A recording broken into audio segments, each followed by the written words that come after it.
So welcome friends this Saturday afternoon and thanks for taking out time and joining me today. So I am Shailendra Kadre here this side and your instructor and host for today. So this is a coding exercise and it's totally hands-on for Amazon SageMaker and we are doing regression analysis, how to perform regression analysis using Amazon SageMaker. So this is connected in continuation to last lecture, which is loaded in my website, my tutorial website on YouTube. So it is continuation to that. So if you want to understand it properly, I'll suggest prior tutorial also you to view that particular video also so that you can better understand. But I'll still repeat some portion. Like we are understanding here, we are trying to elaborate here on regression. So first we did linear regression without SageMaker, like a simple scikit-learn as if we are doing on a local machine. So first we did some EDA, then we did some visualization, data visualization. Then we prepared train and test, and then we did linear regression model using scikit-learn. So here we have not used any feature of SageMaker. So though this notebook is loaded on SageMaker, Amazon SageMaker, but no component of SageMaker we are using right now. So it is as if it is running on cloud, but it is exactly same as if it is running on a local machine. So same scikit-learn linear regression we have used, and I explained with that, and it happens very quickly. And we found that our R square is coming very poor. It is because that our predictor variables, X variables, are not linearly connected with Y. That's what we found out in our data visualization also. The same thing we did using SageMaker, like linear regression using SageMaker. And that's where I explain S3 bucket, Boto, SageMaker, session, all these concepts are roles, and all these concepts I have explained in the last video. And so this is how we call linear regression in SageMaker. Like first you have to we call it estimator actually. Regressor is called estimator.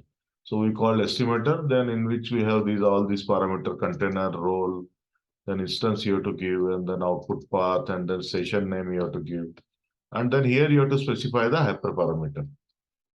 So way of calling a linear regressor is totally different than what we do in scikit-learn. Okay. So next step is we train the data using this train data. So we prepared this train data in earlier steps, and we prepare that we just fit our linear regression on that. And once we have the results of regression, we deploy the model actually. So we deploy the model. We can deploy in one line. Just linear. This is our regressor. Linear regressor is our trained model. Linear is our trained model. On that we deployed, and just with just minimum we have to give how many instance, and on what machine you want to deploy it. So you have to give the hardware name. So that's what I have chosen here. There are multiple like this. So I have chosen ml.m4.xlarge. So there are multiple available like this. So some are chargeable and some are not. So that you need to look into. So this is, I think, chargeable actually. So if you leave your this deployment, if this model gets deployed for a longer period, so you will incur a nasty long bill on Amazon SageMaker. So please avoid that. So once this regressor gets deployed, you get this exclamation sign. That means it is deployed. Then once it is deployed, you can make predictions. So we are making prediction here on a batch. Like Xtest database completely, we are doing a prediction.predict method on complete Xtest, and we get it in this JSON format. So this JSON format was unfolded here using this for loop. we just unfolded. And when we see prediction, they are in an array format. So they are prediction. So will ask me like it was the insurance premium problem, right? So it's an insurance premium problem. So now your next question will be how my insurance premium can be negative. So in the last video also I told because that we scaled the data. Both training, testing. So X and Y was scaled actually using a standard scaler. So it is scaled version. So these are not real value. To get the real value, we have to do inverse transform. So next step, we do inverse transform. So next step, we do the inverse transform. So now if you predict this original value and this test, this Y predict original values. So they will look like something, they will look like real monetary values like $100, $200, $3,000. These values, if you print, will look like something realistic monetary. You will see, they will not be negative. You will see them in realistic format. Okay, so after that we usually applied our RMSE, MSE, MAE, R squared, adjusted R square. I have not calculated, but there is you can calculate adjusted R square as well. So R squared again came minus 1.194. It's an absurd value actually. So that means that linear regression is not a right kind of tool for this data set. So that a simple inference is because X and Y are not linearly related.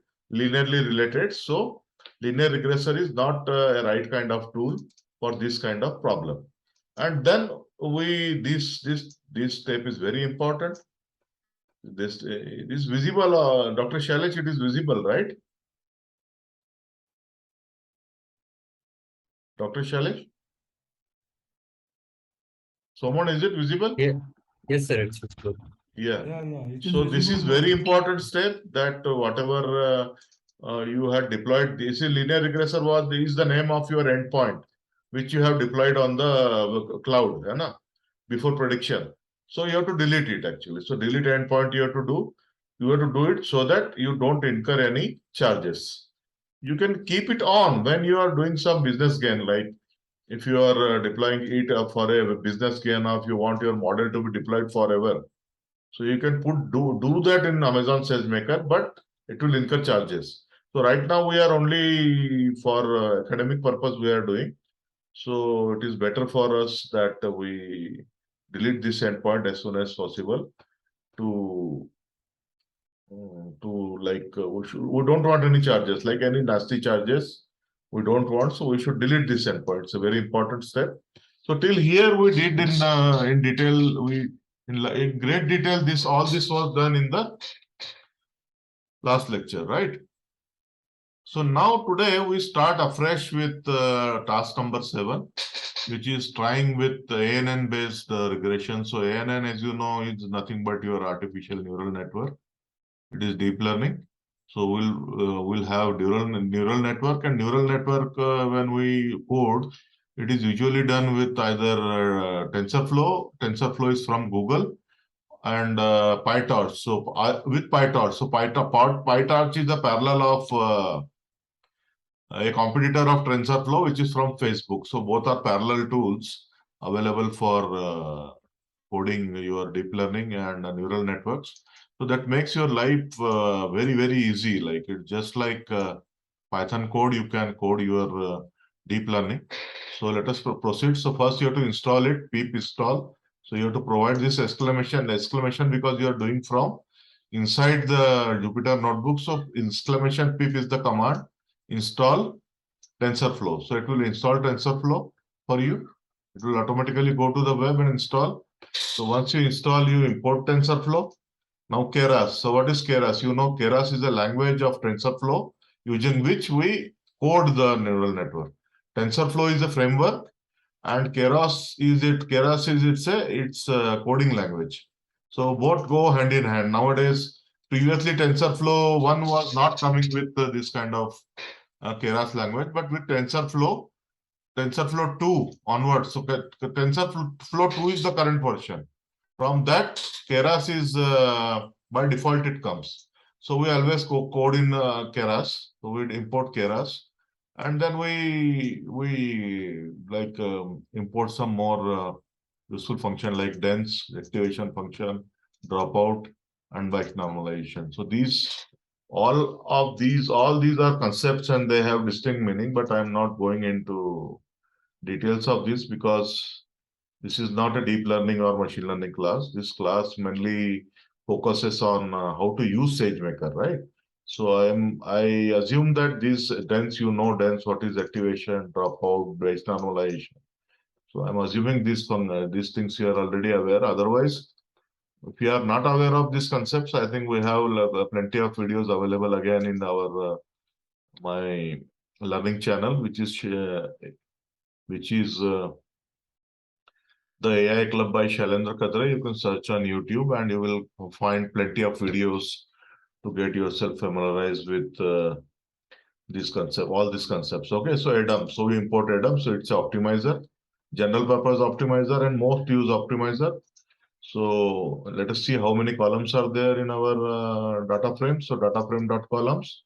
So we have 8 columns, right? So these 8 columns are there. Based on that, we have to predict their insurance premium, right? So person's age, sex, BMI, how many children he or she has, whether it is smoker, non-smoker. So these like which part of America it lives. So these things are there in the data set. And expenses is what is our predictor, like is what our target variable. Expenses is nothing but your insurance premium. This is what we have to predict based on our historical data.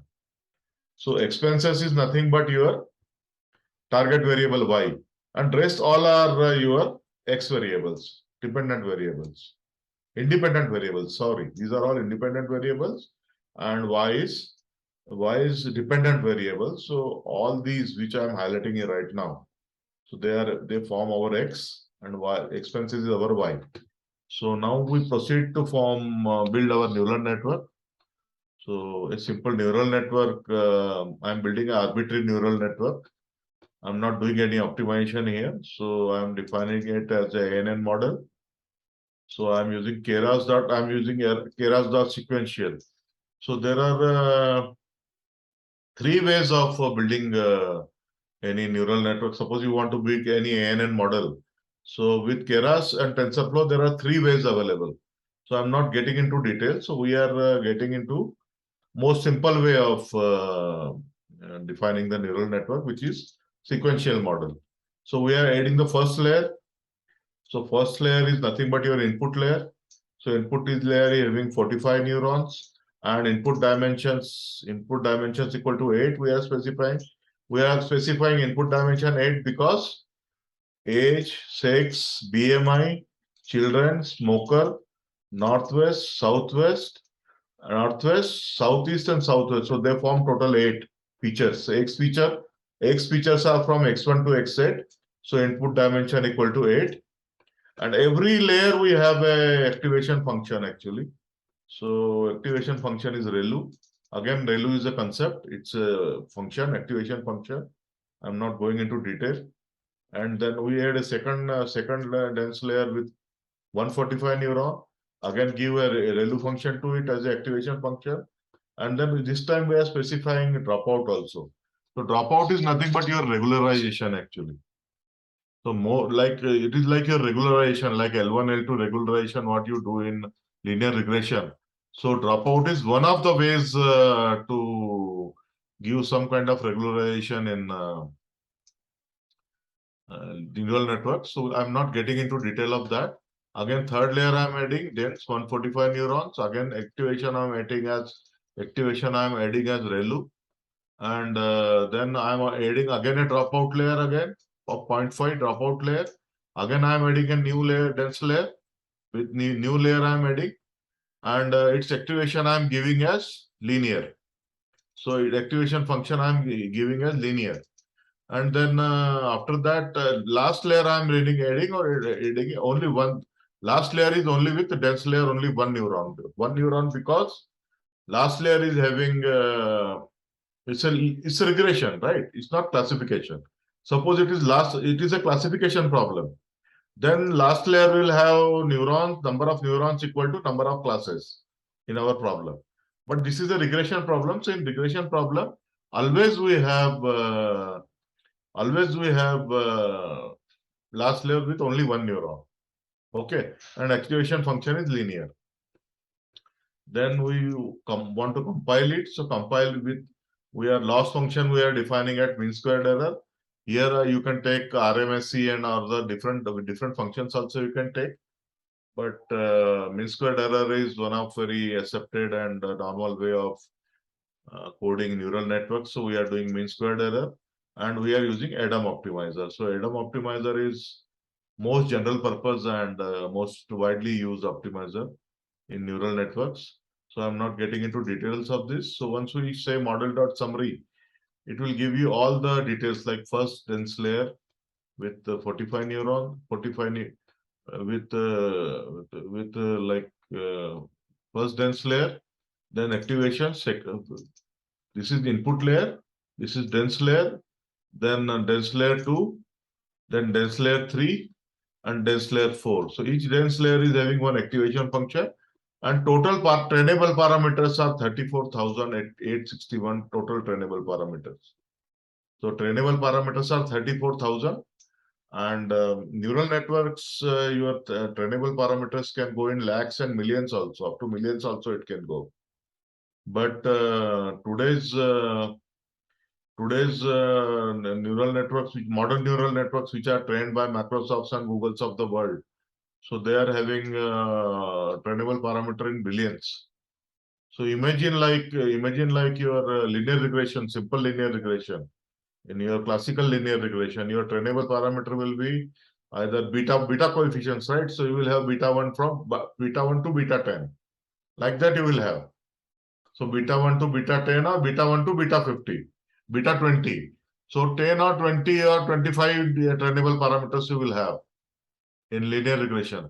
But compared to that, you see here in our simplest of neural network, this is one of the very simple neural network, and we are having 34,861 trainable parameter. So it's also a very significant number. And if you train this kind of neural network on your local machine, so easily it will take 3 to 4 hours. But on SageMaker, it took me 10 hours for me to 10 hours to train. So it took me 10 hours to train on SageMaker. So that's where you get better hardware and better GPU for your training of your neural network. So that is the advantage of AWS. So mainly used for heavy jobs. So it is a heavy job actually. 4 or 5 hours it will take on your local machine, but SageMaker takes only 10 minutes. So then next command I give as compile with optimizer ADAM, and loss as mean squared error. And once it is compiled, then we do model.fit. So we do the model training. We provide X train and Y train for model training. Number of epochs. So epochs means one complete iteration, like one complete iteration of data set is called one epoch. So we are here doing 5 epochs. So 5 epochs is very less actually. I gave it 5 epochs because everything is chargeable on SageMaker. Usually, like generally speaking, I should have given either 50 epochs or 100 epochs to get good results. So here I have given only 5 epochs just to show you the process.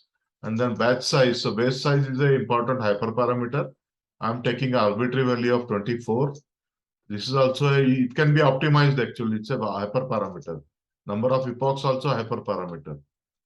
So then validation, train test validation, you are all aware. So I'm taking 70% data is trained. So this will start my ANN model training. So like it goes like this ANN model training, and you can see your loss reduces. You see loss in first epoch is 0.8481, and R squared is so it is with every stage it will reduce actually. So it will training loss is 0.84, validation loss is 0.86. In every step you find it reducing, and in the last step, I've given only 5 epochs. I'm telling you it is very less. So it is only for demonstration purpose. So in fifth epoch, you see the loss as 0.34 and validation loss has reduced to 0.17. So 0.37 and 0.17, these are the loss values. Compare it with the first epoch. So first epochs were 0.84 and 0.26. So your loss will reduce in every epoch. So that is a indication, good indication that your model is really training. So we found this usual procedure for accuracy of model. So in 5 epoch itself, we are getting back decent accuracy of 0.83, which is nothing but your accuracy is your 83.52%. It is very decent. And if I run it for say 10, 20 epoch or 50 epochs, so maybe it is possible that it may reach up to 0.95 also. So that we have to try, like you have to spend like everything is chargeable here, right? So if you are really you are doing some serious training for your company or for your own purpose, you are doing any serious training and you are ready to pay to AWS. So then you can give kind of here instead of 5 epochs, you can give 50 or 100 epochs. So you can get a better model with 95% or even 98% accuracy. So pretty impressive here. And compare it with our linear regression accuracy, which was 10%. So linear regression accuracy was 10%, and like neural network accuracy is 83%. So why is that difference? That means your x and y are not linearly related. The x1 to x8, whatever you have 8 variables, they are not linearly related with y.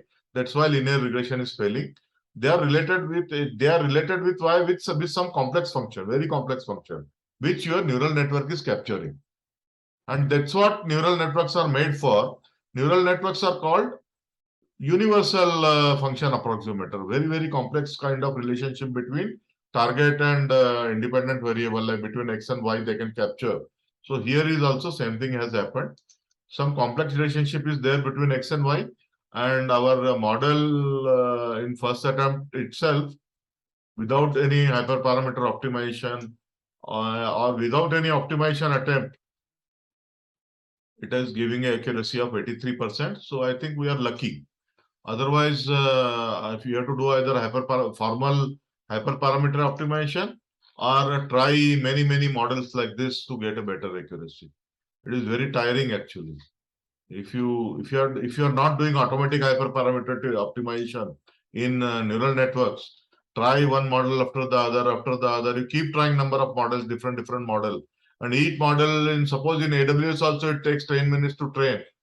So it is very tiring, and maybe after 2 hours also you after trying 20 models, 20 different model, like some with 3 dense layer, some with 4 dense layer.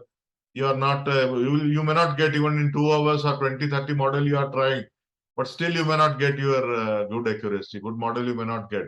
So in that case you have to go with automatic hyperparameter tuning, which is also available. So we'll see automatic hyperparameter tuning of neural networks in one of the later videos. So we'll do that, and we'll use SageMaker to automatically do automatic hyperparameter tuning of our deep learning model. So we'll see how to use that, but we'll see them in one of the later videos. So here we get an accuracy of 83%, very decent, very lucky we are. And then it is customary here to plot model loss, training and validation loss.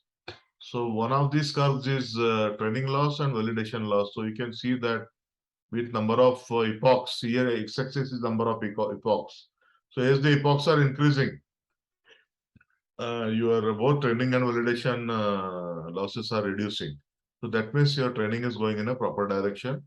So if you run these epochs up to 50 or 100, so maybe these you see a wide gap here right now between trading and validation curves. So if you increase number of epochs, there is a possibility that this gap which you see here right now is large, that may come down to very bare minimum.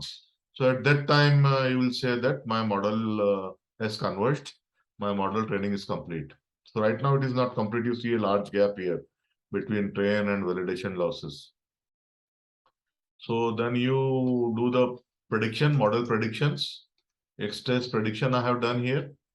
So model predictions, and then Y predict, I did model predictions. ANN model dot predict, I did model prediction. and plotted ground truth, means like your Y test, it is ground truth, and then I plotted it in comparison with model prediction.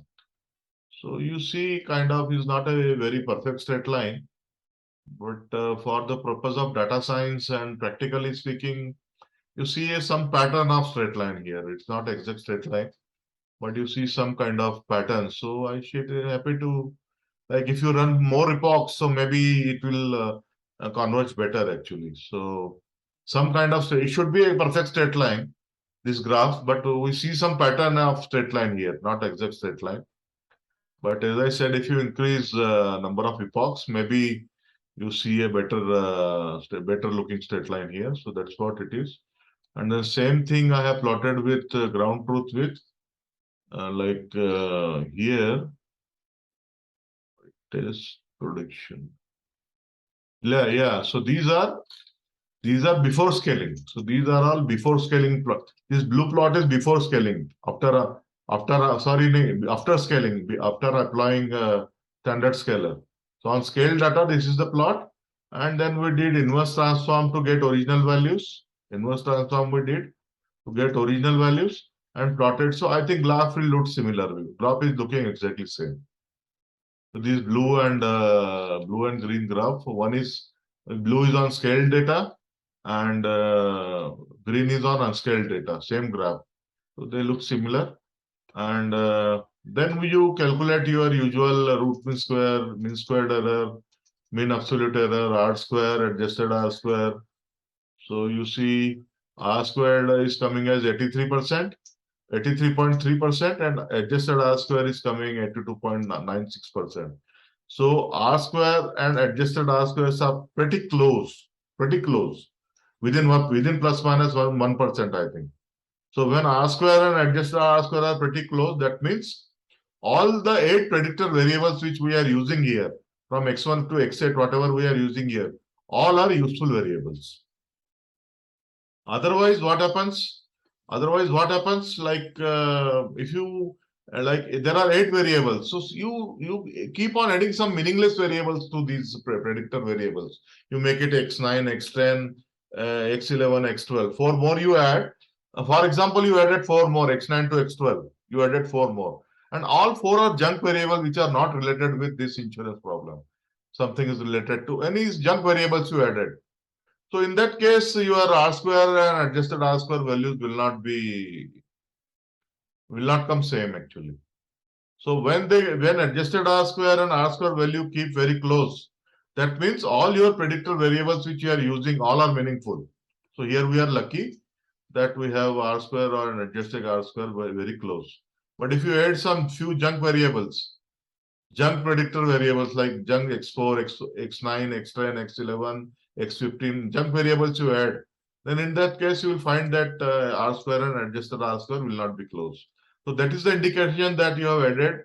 You are using some junk variable which are not helping to predict Y value. So they are not related. So you have to remove those variables so that adjusted R square and R square are close. So when you are doing multivariate regression, that time your model accuracy is measured by adjusted R square, not by R squared. So whenever you have more than one predictor variable, so here we have 8. So it is multivariate linear regression. So you have to always look at adjusted R square. So our true model accuracy is 82.96%. It is very close to 83%. Then next, I'm taking getting a pause here for a minute. If anybody has any questions, Dr. Shailesh. No, I think it is clear, very much clear. So this whatever we have done today, we have done it exactly same as if we have done on a local machine. We have not used any in building this CNN model. Sorry, this ANN model. We have not used any of the SageMaker components. Everything we have used like as if we are doing on a local machine.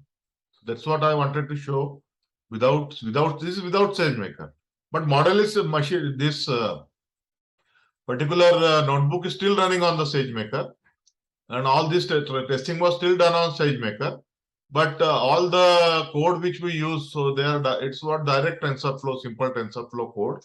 And in one of the later videos, when we do hyperparameter optimization of deep learning, that time I will demonstrate how to model neural networks with the help of SageMaker.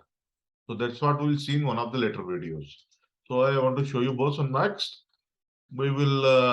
There are no questions. Since there are no questions, we'll jump at our next task. Task number 8. So we are here. We are going to do XGBoost with SageMaker. So XGBoost, as you know, is one of the very popular and very effective models in classical machine learning. And so I want to show you how to do XGBoost regression with the help of SageMaker. So please be attentive. This time we are using SageMaker. Okay. So I'll try to compare it with SageMaker of I will try to compare this XGBoost regression with the linear regression of SageMaker. That's what we did earlier, right? So first we did some elementary tasks, breaking into X-train and Y-train, X-train and X-test, and then X-test we have further broken down to like test and X-test and X-validation. See here, first we did breaking into train and test. Then we applied the same method to split test data into two. One is test and one is validation. So we have 3 data sets now. One is training, one is testing, and one is validation. Okay, so many people, like many companies or many professional prefer to keep 3 kind of data sets: train, test, and validation. So here we have done this kind of 3 data sets we have prepared here. So first you have to install XGBoost. So that's the command to install XGBoost. Pip install XGBoost. So here your XGBoost is installed. Then see your train data. So train data is nothing but your X-train. See here I have copied here. X-train I have copied into train data. X-train.data head, it looks like this. So these are all your X1 to X8. X1 to X8 variables, X variable. So these 4, 4, and 4, 8. Yeah. So X1 to X8 are your X variables, independent variables. Then I have converted it into data frame. PD.data frame. Achha, Y train. So I have taken Y train and converted into target variable and converted into data frame. So same elementary steps. So y now we have target variable. Y variable is there in target variable, and it is in the form of data frame. Then we what train data. We are preparing train data here. So it's all already it is one hot encoded. Already we did it in previous steps. We did one hot encoding of this, right? So you see the data is already one hot encoded. See all southwest, southeast, smoker. Now smoker should be a generally smoker, yes or no, it should be a string, and this direction also should be a string.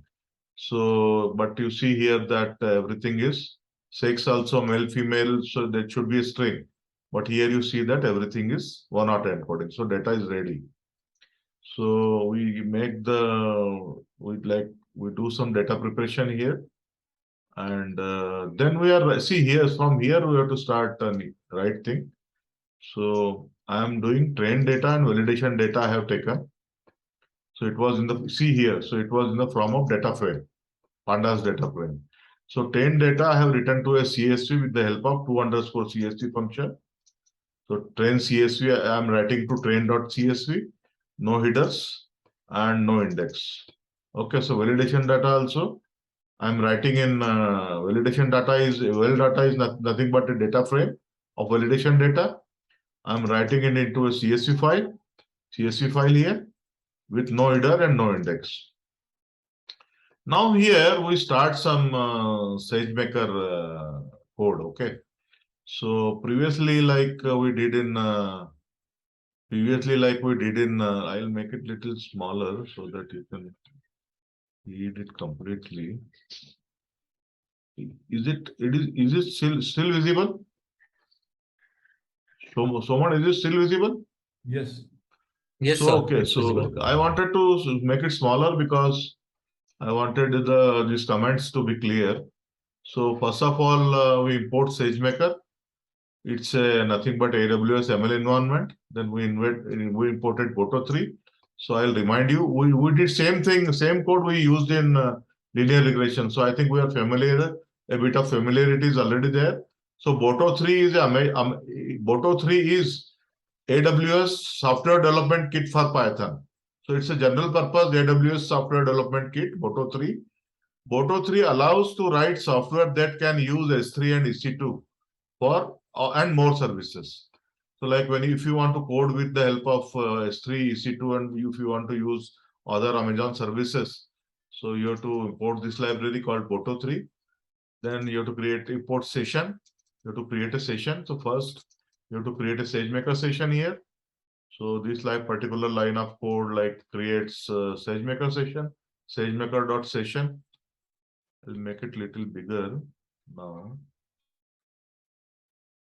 So it creates a SageMaker session. Then we are calling a default bucket. So default bucket is nothing but the place where you store your data. So you can take it as a hard disk or you can take it as a hard disk or some data where big place where we can store large amount of data. So we are taking Amazon's defaults bucket first. So if you have your own S3 bucket already created, so you can call that as well. So right now I'm not taking any default S3 bucket. I'm not taking only my bucket. So I'm calling default S3 bucket, naming as bucket. So it is session dot. It is called from session. So session dot default bucket. So that's how we call it. We get the default bucket. Then prefix. So prefix is nothing but a simple string. I have named it as XGBoost regressor. So prefix is nothing but like a subfolder within the bucket. So bucket you can say is a root library. Sorry, root directory. Bucket is root directory. And inside that I am making a folder by the name XGBoost regressor. Okay. So that is what I'm making just a directory. It's a subfolder. Within the bucket, it is a subfolder. I have named it as XGBoost regressor. Then key. Key is another variable I have defined, named it the same XGBoost regressor. So key is nothing but the name of your file. Key is nothing but name of file. So root bucket root with this get with this I got root directory. I named it as bucket. In that I created I want a subdirectory. So I named it XGBoost regressor. And in that subdirectory I am storing my file which I am naming as again XGBoost regressor. So I am giving subfolder name and file name and both is same. So this prefix, key and all will be using it later on. So right now they are just defined here. Okay. So now we have to get a role for our execution. Like there are so many roles available within AWS like read, write, execute, complete, admin rights. So all those kind of roles are available. So you have to get first your role, what role you have for this particular user ID, what kind of roles you have given, so that you can get by using this command SageMaker dot get execution role. Then here I'm importing OS. So OS is nothing but your own Python function, Python library for operating system functions. So if you remember in linear regression, what we did, we created a buffer. First, we wrote our train data and test data into that buffer, and then wrote that buffer was written into S3 bucket. Okay. So S3 bucket is nothing but a place where we are storing our data. So S3 bucket is nothing but a place where we are storing data. So here we are using a slightly different technique. This time we are not creating any buffer. We are using a file utility like with open. I'm taking train.csv. So train.csv was written here. You remember here? Train.csv was written here. So we created train.csv here with the train data and validation.csv here with the validation data. So it is there in our directory already. These files are there. So I'm opening this train.csv with read in binary mode as a file, and then I'm writing it to a S3 bucket. Upload. See object. See, I'm opening this train.csv in read binary mode as F. So F is nothing but your chunk of your file. And see here in the last here, upload file object.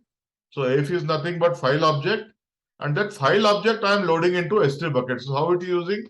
So Boto3, your basic library. Then you take session. In that session, what resource you want? So you want S3 bucket. In that S3 bucket, what bucket address you want? So you want this bucket address, bucket and this bucket. So but this bucket BUCKET, this BUCKET is nothing but the bucket address which you got. So this is nothing but your default bucket name.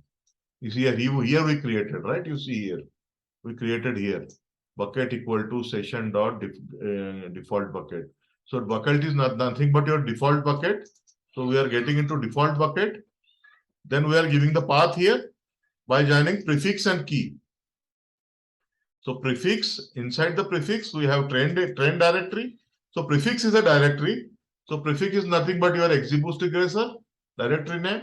In that, we have a directory called train. And in that, key is nothing but your file name. So like that, we are giving simple. And in that, this is the till that we have specified the path. S3 bucket, in that default bucket, in that we have given this path we have given, and in this path we are uploading that file chunk. In this file chunk, we are loading that file object, we are loading into that. And so with this command, all your train.csv will be written in the S3 bucket. Okay. So now in these things I have simple printed it. So you see where our train file is located. See here. So this is nothing. This whatever I highlight here is nothing but address of your directory address of your default bucket. Then XGBoost regressor was your prefix directory. In that you made one train, and in that you have one file called XGBoost regressor. Okay, so this XGBoost regressor here is nothing but your file name. So it is complete path, complete S3 bucket for path on Amazon SageMaker where your train data is stored. And one thing I told in the last video also, that if you want to use any of the SageMaker models, like here we are using XGBoost from SageMaker. So XGBoost we are using from SageMaker. So for that, all your data must be in S3 bucket. So data must be in S3 bucket. That's why all our train.csv, whatever we have, we are writing it in S3 bucket. So here, using these steps, you have written all your train.csv in S3 bucket. That's what you have done. And this is the path where it is written. Okay. Sir, So, one question. Yeah. See here in this line, Boto3 session, we are creating them and we are uploading it. Yeah. So does this function return the path where it actually created it? Because if you look at last two lines, S3 train data, we are kind of assigning the value and we are printing it ourselves. So this is what we are saying, that it is copied here. So when you upload the file, does it give you? No. See, here we are farming the path here completely, na? Yeah, that's what. So this is what we are telling it to farm the path. Yeah. My question is, in the above line, does it return where it actually? These two things will not return anything to you. Okay. It will only write the train.csv into your S3 bucket. It will not return any path to you. It is not a function. Okay. It will not return anything to you. Right? So here we are forming the path ourselves and we want to see what the path is. Okay. So sir, that's what we have formed. But this is a simple write function, yeah. Right, it's a usual. It's not a usual Python code actually. This code is SageMaker specific. But this is open this line of code with open train.csv read binary mode as a.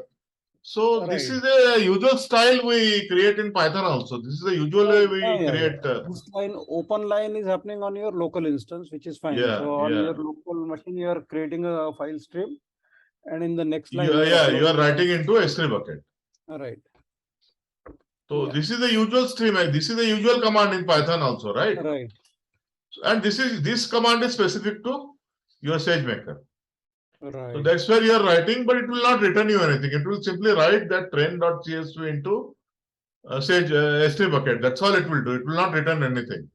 Then we are forming a path here just to see ourselves what the path is.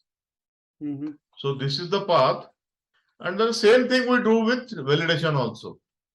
Like here first we did with train.csv. Same thing we have done with validation.csv. So now validation data is stored in this path. Validation, so we have XGBoost regressor. In that we have validation folder.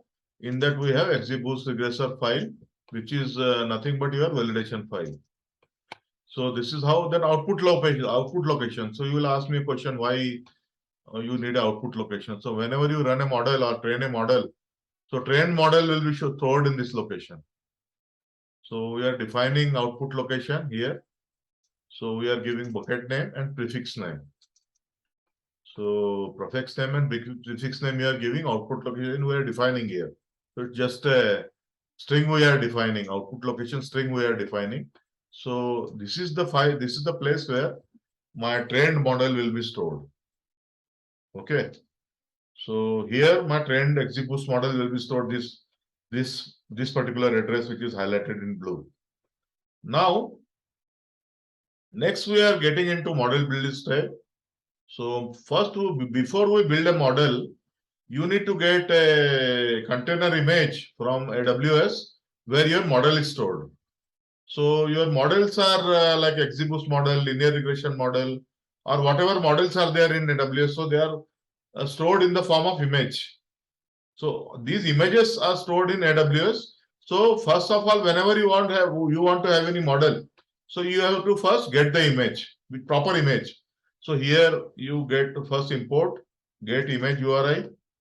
So from get image URI, go to .session .region name. So region name is nothing but your West Virginia or Ohio or Mumbai, whatever region your user is, AWS user is located. So this will automatically get this particular thing this particular line of code will automatically get your region name. And then here we are importing this particular XGBoost image. So this is a coded, coded actually 0.90-2. So this code is specific to AWS. So these two things will import, will get you a container in which XGBoost image is there for a particular version. So that particular thing you have to remember. This kind of code, I think there must be some documentation where all these codes are given, and that from there you can choose which kind of container you want. So once you have container, so this container will have an image of XGBoost in proper version. Okay, so that's what we have. So once you have that container, that we can use in XGBoost. So like XGBoost here is, we are calling XGBoost here as an estimator here. So see here. So XGBoost regressor 1, we are giving the name of the variable. Our model name is XGBoost regressor 1, SageMaker estimator. So this is the line of code. And now you have to specify which container you want to use. So this you are using this container. So here container you are using this container. So this container is nothing but your XGBoost is having XGBoost image. So now it knows that this estimator is nothing but your XGBoost image. Then you have to get the role you have got previously, instance count, how many parallel instances you want. So we are having free version, we are running free tier, so we cannot use more than one.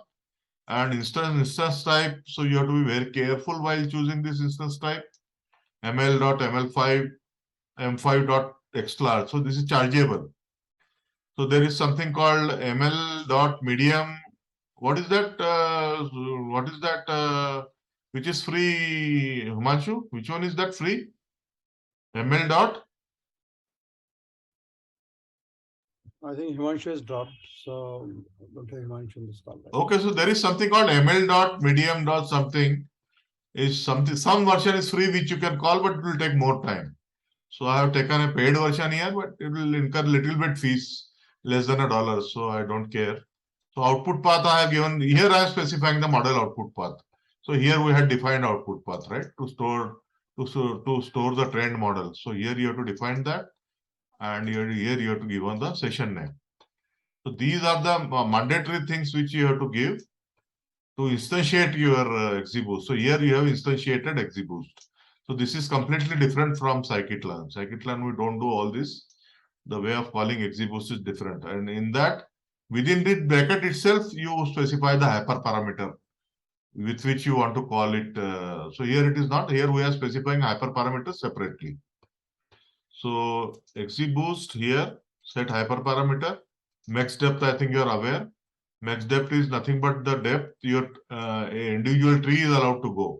So it's an ensemble, right? XGBoost is the ensemble of decision trees. So max depth is the depth, the level of the decision tree till which your individual tree is allowed to go. So beyond 10, nobody can grow. Why? If it grows to 20, 30, then it may go for overfitting. So we control it usually. So you usually try with 4, 5 and all like that. And then maybe go up to 10 or 9 or 8 or whatever gives you better results. So these are all optimized. These are all hyperparameters which you can optimize formally in SageMaker also. So right now we are not doing any optimization. We are just taking some arbitrary values. So max depth is arbitrarily chosen 10. Objective we have to give. So we are we have to tell regression. We are doing regression. Column sample by tree. Column sample by tree. We know this variable is there in scikit-learn also. So I'll read out for you what does it mean. So this is nothing but a hyperparameter.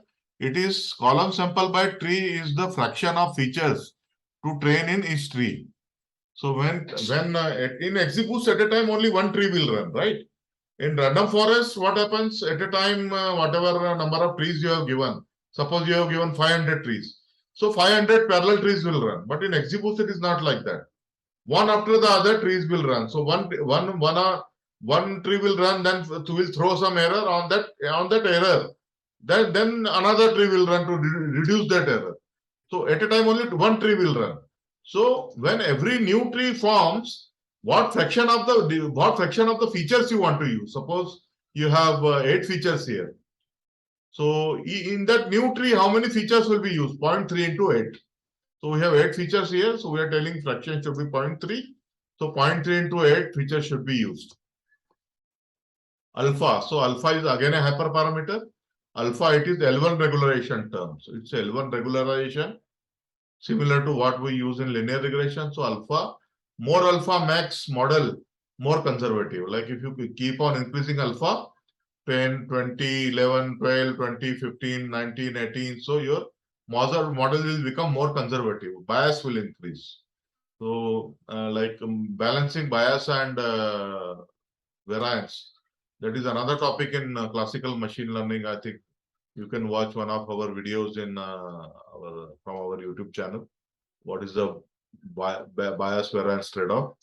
But you remember this: if you go on increasing this alpha, your bias will increase and variance will come down. Then eta is another hyperparameter. We are keeping at 0.1. So eta is nothing but step size shrinkage used in each update to avoid overfitting. So like whenever XGBoost model runs, so whatever results it gives, completely we don't add actually. So a fraction of that only we take into final result. So for that we use that fraction, how much fraction we have to take, that is eta actually. So that is step size. So step size is the step size. Step size. So what is this? Eta is nothing but step size shrinkage used in each update to avoid overfitting. So these are all things very specific to XGBoost, and these hyperparameters are very much available in scikit-learn also.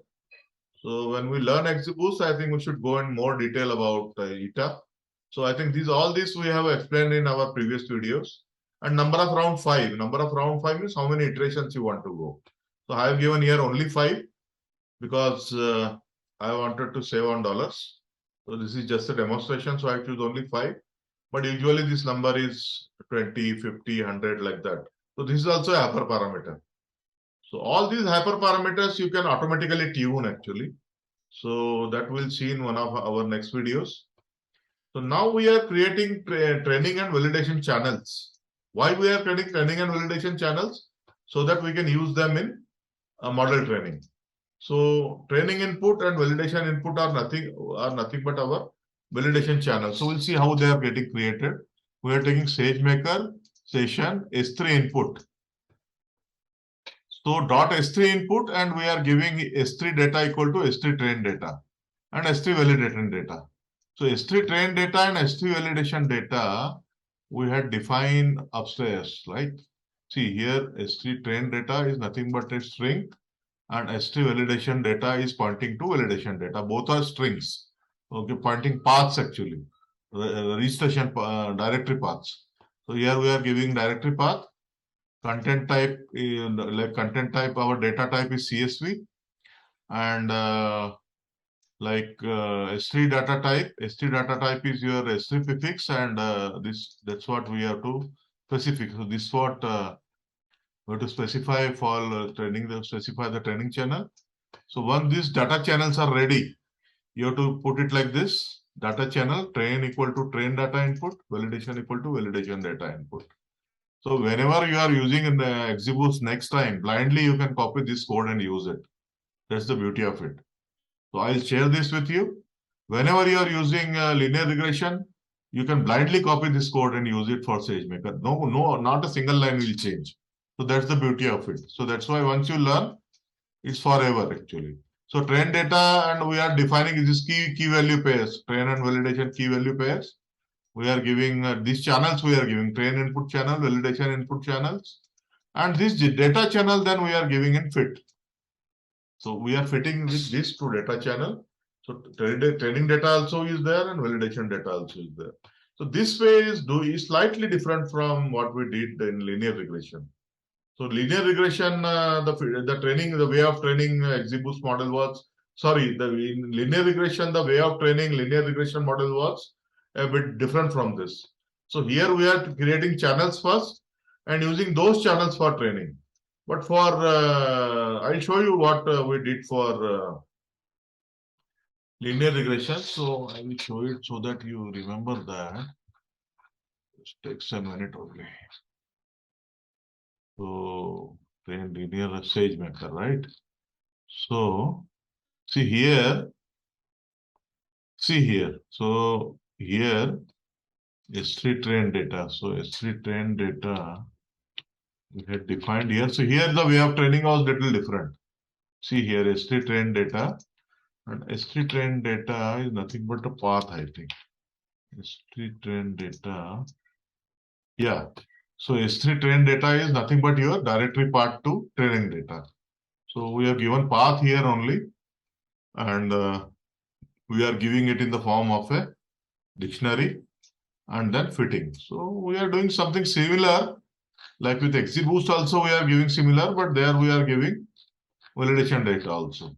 So a little bit different only, but the concept is same. So yeah, so we are here giving a training as well as validation data. We didn't give any validation data in training linear regression. So here we are giving it, creating data channel, and same like we are giving it in dictionary format and then giving the channel. So now the training will start. So we have to remember one thing, that we have given it only 5 iterations. So with 5 iterations, like I have deployed the model deployment is same as linear regression.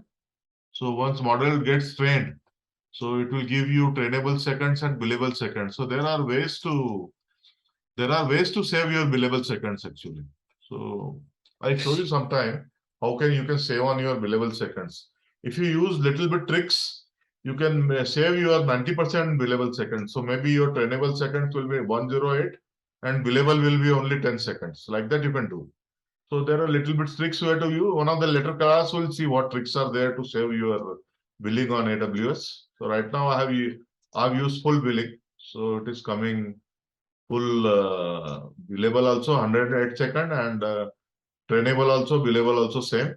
I've deployed the model. The model deployment model is exactly same as linear regression, same as, and I've used this instance, M5X large, 2x large. So once you have like your model is deployed, you have to give your input data. So your input data is in the form of CSV serializer. So now your input data is in the form of CSV file. So you have to define this serializer. So see, this is your deployed instance. Your deployed model endpoint. It is called endpoint actually. Whatever model you have deployed, its name is XGBoost underscore regressor. That is your deployed model. You have deployed it on the internet. So in that, you have to define a serializer for CSV input as CSV serializer because your input data is in CSV format. Now Xtest is in CSV format. Xtest is in the data frame format. And then, okay, so here, though we are defining it in a serializer here, but Xtest, which is in a data frame format, we are converting it into NumPy format, NumPy array format. So your Xtest we have converted from data frame to array. And that array then we have given in batch mode. It is given in batch mode to the prediction. So to make prediction. So here predictions will be made. And so predict will be done. Here from prediction will be done. Now here I have to find out. Here nothing is there in the CSV format. So my Xtest also which I am giving is in the data frame format. It is not a CSV format. So then why we have to use this serializer? So this I have to do some R&D on this. Last time also I told you that I will explain you in next class, but I forgot to do that. So immediately after this class, I will find out why we have to define this serializer. Though nothing is in CSV format. See here, nothing is in CSV format. We are giving in array format. Then why we need this CSV serializer here? Okay, so I'll find it out and tell you. So for now, let us proceed. So we are giving Xtest in the form of array format. So Xtest is the array of inputs, eight features, 8 columns. So we are given it in the batch mode. Like a lot of data is given at a time, and predictions we are getting in the form of. So these are batch predictions. So for all these complete Xtest, we are getting Y predictions, Y predict. So we are getting Y predict. So it is in byte format. So these predictions are there right now in byte formats. So I got a function here on the internet to convert from byte format to array format because byte format will not be readable. So we have to convert it back to array format. So this function I got ready-made in internet. So this is a function to convert values obtained in byte format to array format. So these predictions are currently in which predictions you are getting here in byte format. So you have to convert it in normal array format. So use this function. I'm not getting into details of this function. So I'm using this function, passing the prediction, which are these prediction minded, they are in byte format. So I'm converting into normal number array format. So I got this predicted value now in normal array format. So now I have everything, Xtest, Ytest. I calculate RMSE, MSE, MA, all usual formulas. So if you are not aware, I think you can just have a look at these formulas. There is nothing to teach here. So they are same for linear regression. They are same as for random forest. They are same as these formulas are same for XGBoost. For everything, their formulas are same. These formula never change. For any regression, they are same. Any regression model. So here we are getting a absurd regression value of minus 0.3479 R squared, which is absurd actually. If you remember in neural network model, we got a value of 0.83, which was very decent.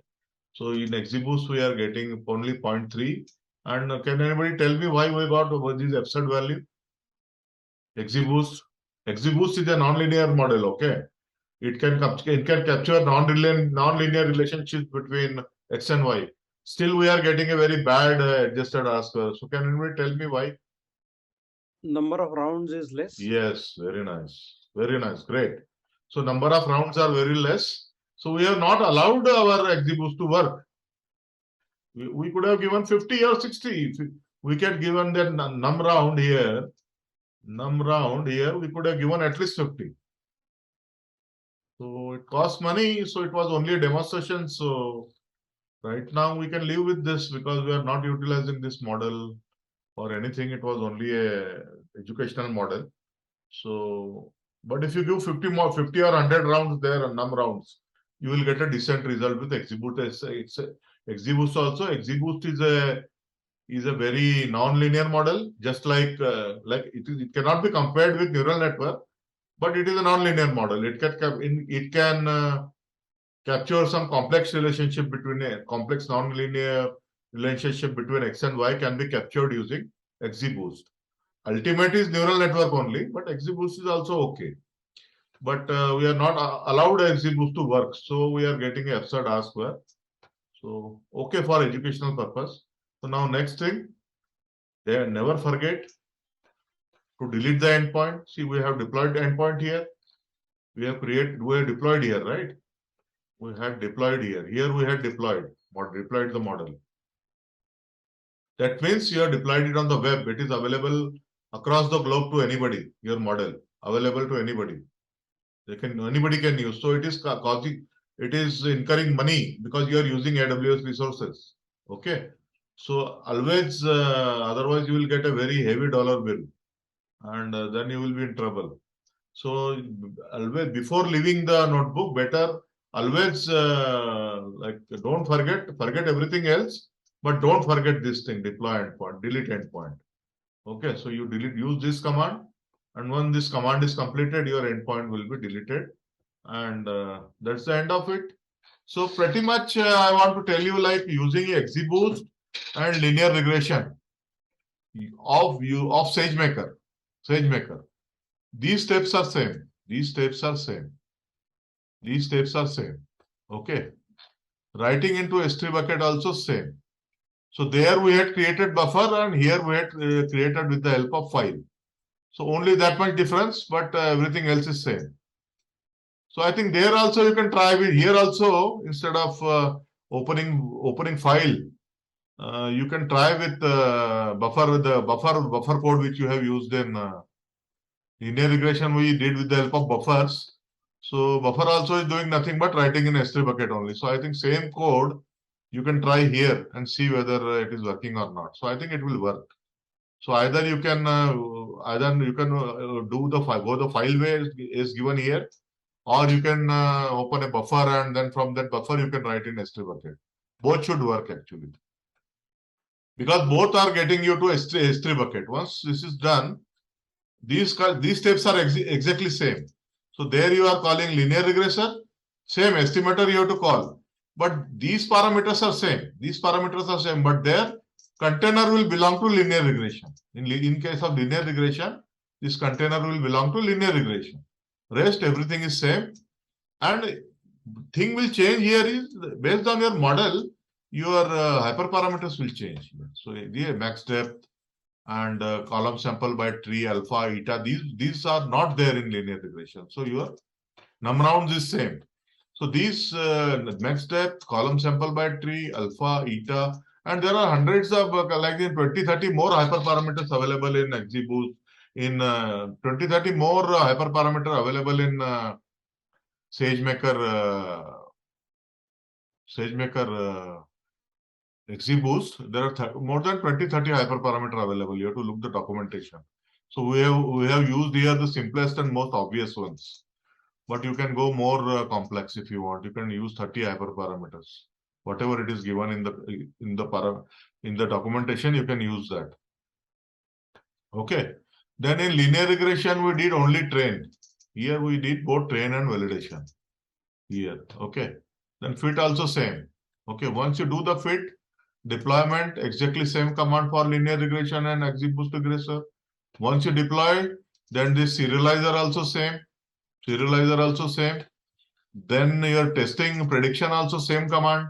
Instead of in linear regressor, instead of XGBoost, you will use linear regressor. Predict also same command.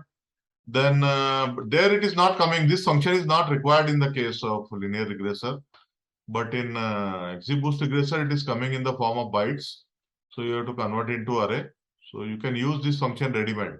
Just copy this function and use it. If you want to understand, it's simple Python. But if you don't want to understand also, just copy and you can use it. But I will suggest for your own understanding, once you go through this function, it's nothing great actually.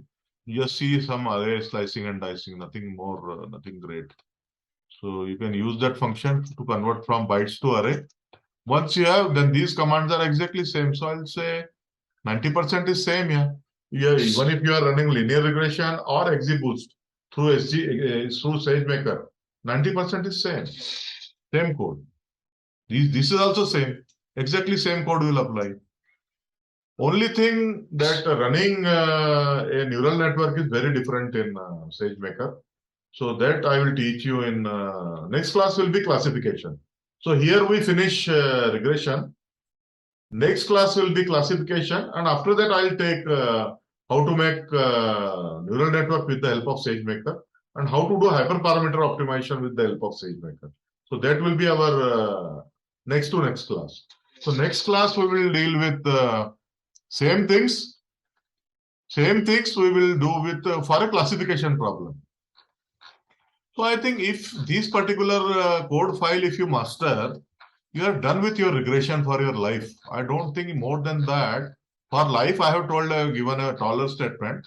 But for practical purposes, all your regression needs are pretty much it. You should know how to learn linear regression. You should know how to learn ANN. You should know how to learn XGBoost. You do that much, 95% of your business situation, you will be okay. In case of regression, 95, I am telling you, not exaggeration. 95% of your business situation, you are enough with this kind of code. You learn linear regression with SageMaker, you learn XGBoost with SageMaker, and you learn ANN with SageMaker. If you learn that much, 95% of your business situations of regression type, I am telling, you will be through. You don't need any other code. That's pretty much of it, yeah. Same code you can copy and paste. Once understand it, next time just open this in the left-hand side and in your new file, keep on copying and doing it. Life is not that difficult here.